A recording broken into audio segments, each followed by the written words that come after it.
Hello flyers and sa mga soon to be flyers yan. So another video na naman po tayo or another patients. So dito ang problema niya is aside sa tanggal yung lens cover, so walang problema dyan, replaceable talaga yan, and clip lang yan, so madali lang kapit. So ang pinaka main problem niya is ito, yan, rotating axis again, pero ito ngayon ay sa Mini 3 Pro. So yan, papalitan lang natin yan, pero may konting aayusin tayo dyan kasi kung mapapansin nyo, yung kulay puting yan, ito yung sa mismong thread na naka-attach sa frame. So fix muna natin yan bago natin palitan ng rotating axis. Okay, so umpisa na natin. Let's go!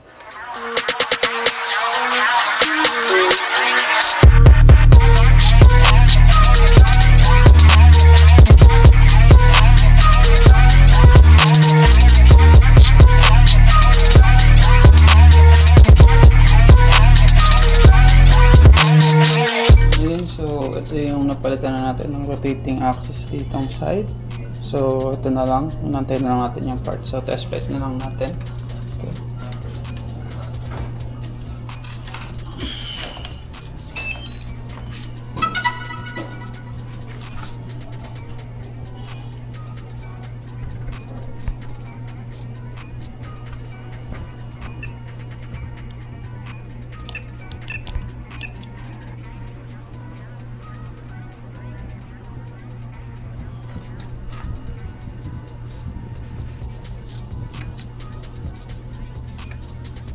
Check lang natin yung propeller kung tama, kung may damage. Okay. Search lang natin sa medyo may problema yung 5.8 nisa. So switch natin sa 2.4 para stable. I-auto lang natin to. So test flight natin.